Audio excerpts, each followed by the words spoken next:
দেবদাস, শরৎচন্দ্র চট্টোপাধ্যায়। পর্ব ৫। পার্বতী এই ১৩ বছরে পা দিয়াছে। ঠাকুরমাতা এই কথা বলেন। এই বয়সে শারীরিক সৌন্দর্য অকস্মাৎ যেন কোথা হইতে ছুটিয়া আসিয়া কিশোরীর সর্বাঙ্গ ছাইয়া ফেলে। আত্মীয় স্বজন হঠাৎ একদিন চমকিত হইয়া দেখিতে পান যে তাহাদের ছোট মেয়েটি বড় হইয়াছে। তখন পাত্রস্থা করিবার জন্য বড় তাড়াহুড়া পড়িয়া যায়। চক্রবর্তী বাড়িতে আজ কয়েক দিবস হইতেই সেই কথার আলোচনা হইতেছে। জননী বড় বিষণ্ণ। কথায় কথায় স্বামীকে শুনাইয়া বলেন, তাই তো, পারুকে তো আর রাখা যায় না। তাহারা বড় লোক নহেন, তবে ভরসা এই যে মেয়েটি অতিশয় সুশ্রী। জগতে রূপের যদি মর্যাদা থাকে তা পার্বতীর জন্য ভাবিতে হইবে না। তবে ভরসা আরও একটা কথা আছে, সেটা এখানেই বলিয়া রাখি। চক্রবর্তী পরিবারে ইতিপূর্বে কন্যার বিবাহে এতটুকু চিন্তা করিতে হইত না। পুত্রের বিবাহে করিতে হইত। কন্যার বিবাহে পণ গ্রহণ করিতেন এবং পুত্রের বিবাহে পণ দিয়া মেয়ে ঘরে আনিতেন।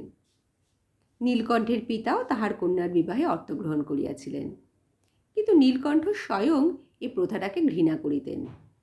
তাহার আদৌ ইচ্ছা ছিল না যে পার্বতীকে বিক্রয় করিয়া অর্থ লাভ করিবেন। পার্বতীর জননী কথা জানিতেন, তাই স্বামীকে কন্যার জন্য তাগাদা করিতেন। ইতিপূর্বে পার্বতীর জননী মনে মনে একটা দুরাশাকে স্থান দিয়াছিলেন। ভাবিয়াছিলেন দেবদাসের সহিত যদি কোনো সূত্রে কন্যার বিবাহ ঘটাইতে পারেন। এ আশা যে নিতান্ত অসম্ভব তাহা মনে হইত না। ভাবিলেন দেবদাসকে অনুরোধ করিলে বোধহয় কোনো সুরাহা হইতে পারে। তাই বোধহয় নীলকণ্ঠের জননী কথায় কথায় দেবদাসের মাতার কাছে কথাটা এরূপে পাড়িয়াছিলেন। আহা বৌমা, দেবদাসের আমার পারুতে কি ভাব, এমনটি কই কোথাও তো দেখা যায় না। দেবদাসের জননী বলিলেন, তার হবে না খুড়ি, দুজনে ভাই বোনের মতোই যে একসঙ্গে মানুষ হয়ে এসেছে। হ্যাঁ মা, হ্যাঁ, তাই তো মনে হয়। যদি দুজনের, এই দেখো না কেন বৌমা, দেবদাস যখন কলকাতায় গেল, বাছা তখন সবে ৮ বছরের। সেই বয়সেই ভেবে ভেবে যেন কাঠ হয়ে গেল। দেবদাসের একখানা চিঠি এলে সেখানা যেন একেবারে ওর জপমালা হয়ে উঠত। আমরা সবাই তো তা জানি। দেবদাসের জননী মনে মনে সমস্ত বুঝিলেন, একটু হাসিলেন। এ হাসিতে বিদ্রূপ কতটুকু প্রচ্ছন্ন ছিল জানি না, কিন্তু বেদনা অনেকখানি ছিল। তিনিও সব কথা জানিতেন, পার্বতীকে ভালোবাসিতেন। কিন্তু বেচা কিনা ঘরের মেয়ে যে, তার উপর আবার ঘরের পাশের কুটুম্ব, ছি ছি। বলিলেন, খুড়ি, কর্তার তো একেবারে ইচ্ছা নয় এই ছেলেবেলায় বিশেষ পড়াশোনার সময় দেবদাসের বিয়ে দেন। তাই তো কর্তা আমাকে এখনো বলেন, বড় ছেলে দ্বিজদাসের ছেলেবেলায় বিয়ে দিয়ে কি সর্বনাশটাই করলে, লেখাপড়া একেবারেই হলো না। পার্বতীর ঠাকুরমা একেবারে অপ্রতিভ হইয়া পড়িলেন, তবুও কহিলেন, তা তো সব জানি বৌমা, কিন্তু কি জানো, পারু শেটের বাছা, একটু অমনি বেড়েছেও বটে, আর বাড়ন্ত গড়নও বটে। তাইতে তাইতে যদি নারায়ণের অমত। দেবদাসের জননী বাধা দিলেন, বলিলেন, না করি, এ কথা আমি তাকে বলতে পারবো না। দেবদাসের এ সময় বিয়ের কথা পারলে তিনি কি আমার মুখ দেখবেন? কথাটা এখানেই চাপা পড়িয়া গেল। কিন্তু স্ত্রীলোকের পেটে কথা থাকে না। দেবদাসের জননী কর্তার খাবার সময় কথাটা পাড়িয়া বলিলেন, পারুর ঠাকুমা আজ তার বিয়ে কথা পেরেছিলেন। কর্তা মুখ তুলে বলিলেন, হ্যাঁ হ্যাঁ, পারুর বয়স হলো বটে, শীঘ্র বিবাহ দেওয়াই কর্তব্য। তাইতে তো আজ কথা পেরেছিলেন। বললেন দেবদাসের সঙ্গে যদি। স্বামী ভ্রু কুঞ্চিত করিলেন, তুমি কি বললে? আমি আর কি বলবো, দুজনের বড় ভাব। কিন্তু তাই বলে কি বেচা কেনা চক্রবর্তী ঘরের মেয়ে আনতে পারি, তাতে আবার বাড়ির পাশে কুটুম্ব, ছি ছি।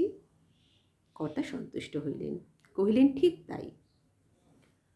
কুলের কি মুখ হাসাবো, এসব কথায় কান দিও না। গৃহিণী শুষ্ক হাসি হাসিয়া কহিলেন, না, আমি কান দিইনে, কিন্তু তুমিও যেন ভুলে যেও না।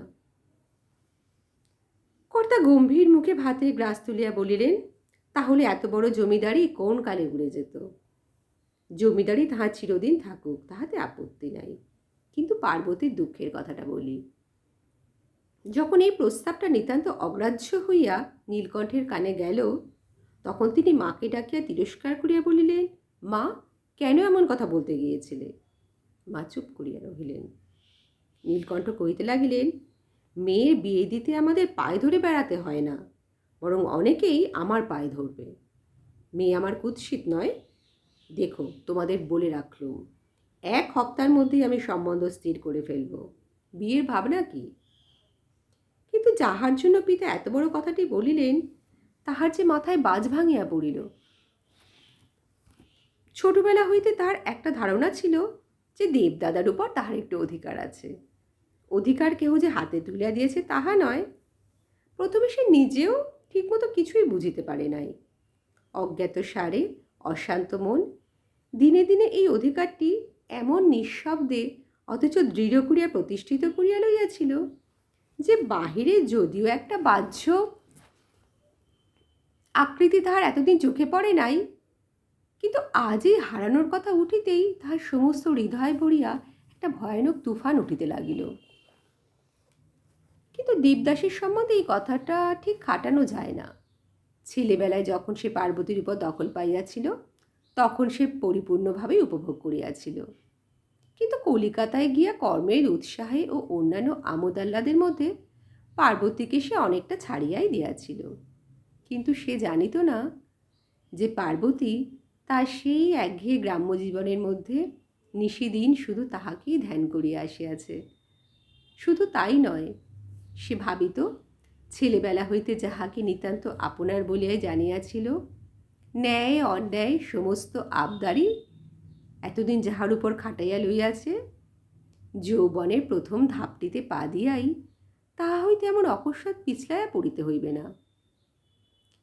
কিন্তু তখন কে ভাবিত বিবাহের কথা? কে জানিত সেই কিশোর বন্ধন বিবাহ ব্যতীত কোনো মতেই চিরস্থায়ী করিয়া রাখা যায় না? বিবাহ হইতে পারে না, এই সংবাদটা পার্বতীর হৃদয়ের সমস্ত আশা আকাঙ্ক্ষা তাহার বুকের ভিতর হইতে যেন ছিঁড়িয়া ফেলিবার জন্য টানাটানি করিতে লাগিল। কিন্তু দেবদাসকে সকালবেলাটায় পড়াশোনা করিতে হয়, দুপুরবেলায় বড় গরম, ঘরের বাহির হওয়া যায় না, শুধু বিকেল বেলাটাতে ইচ্ছা করিলে একটু বাহির হইতে পারা যায়। এই সময়টাতেই কোন দিন বা সে জামা জোড়া পরিয়া ভালো জুতা পায়ে দিয়া ছড়ি হাতে ময়দানে বাহির হইত। যাইবার সময় চক্রবর্তীদের বাড়ির পাশ দিয়াই যাইত। পার্বতী উপরে জানালা হইতে চক্ষু মুছিতে মুছিতে তাহা দেখিত।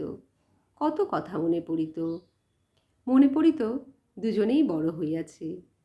দীর্ঘ প্রবাসের পরের মতো এখন পরস্পরকে বড় লজ্জা করে। দেবদাস সেদিন অমনি চলিয়া গিয়াছিল, লজ্জা করিতেছিল, তাই ভালো করিয়া কথাই কহিতে পারি নাই। এটুকু পার্বতীর বুঝিতে বাকি ছিল না। দেবদাসও প্রায় এমনি করিয়াই ভাবে।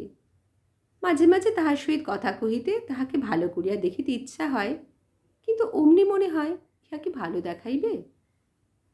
এখানে কলিকাতা সেই কোলাহল নাই, আমোদ আহ্লাদ, থিয়েটার, গান বাজনা নাই, তাই কেবলই তাহার ছেলেবেলার কথা মনে পড়ে। মনে পড়ে সেই পার্বতী এই পার্বতী হইয়াছে। পার্বতী মনে করে সেই দেবদাস এখন এই দেবদাস বাবু হইয়াছে।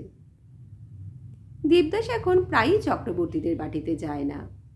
কোন দিন যদি বা সন্ধ্যার সময় উঠানে দাঁড়াইয়া থাকে, উঠানে দাঁড়াইয়া ডাকে, খুড়িমা, কি হচ্ছে? খুড়িমা বলেন, এসো বাবা, বসো।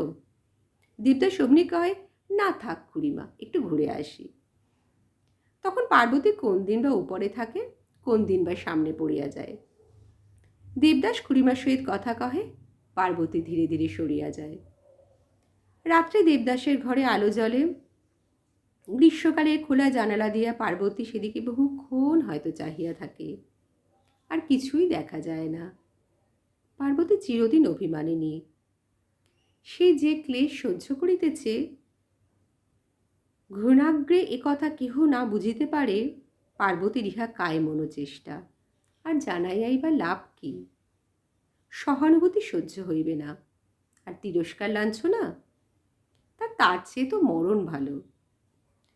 মনোরমার গত বছর বিবাহ হইয়াছে, এখনও সে শ্বশুরবাড়ি যায় নাই, তাই মাঝে মাঝে বেড়াইতে আসে। পূর্বে দুই সখীতে মিলিয়া মাঝে মাঝে এইসব কথাবার্তা হইত, এখনও হয়, কিন্তু পার্বতী আর যোগ দেয় না।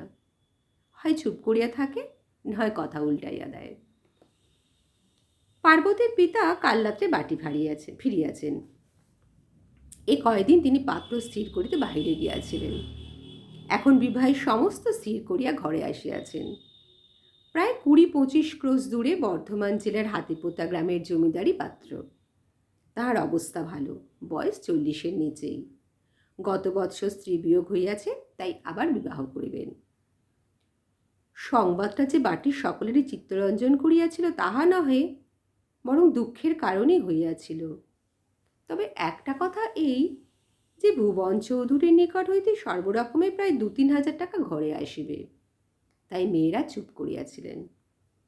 একদিন দুপুরবেলা দেবদাস আহারে বসিয়াছিল। মা কাছে বসিয়া কহিলেন, পারুর যে বিয়ে। দেবদাস মুখ তুলিয়া জিজ্ঞাসা করিল, কবে? এই মাসেই। কাল মেয়ে দেখে গেছে, বর নিজেই এসেছিল। দেবদাস কিছু বিস্মিত হইল। কই, আমি তো কিছু জানি না। তুমি আর কি করে জানবে? বর দোজবরে, বয়স হয়েছে, তবে বেশ টাকা কড়ি নাকি আছে, পারু সুখে স্বাচ্ছন্দ্যে থাকতে পারবে। দেবদাস মুখ নিচু করিয়া আহার করিতে লাগিল। তাহার জননী পুনরায় কহিতে লাগিলেন, ওদের ইচ্ছা ছিল এই বাড়িতে বিয়ে দেবে। দেবদাস মুখ তুলিল। তারপর? জননী হাসিলেন। ছি, তা কি হয়? একে বেচা কেনা ছোট ঘর, তাতে আবার ঘরের পাশে বিয়ে, ছি ছি বলিয়া মা ওষ্ঠকুঞ্চিত করিলেন। দেবদাস তাহা দেখিতে পাইল। কিছুক্ষণ চুপ করিয়া থাকিয়া মা পুনরায় কহিলেন, কর্তাকে আমি বলেছিলাম। Please subscribe my channel.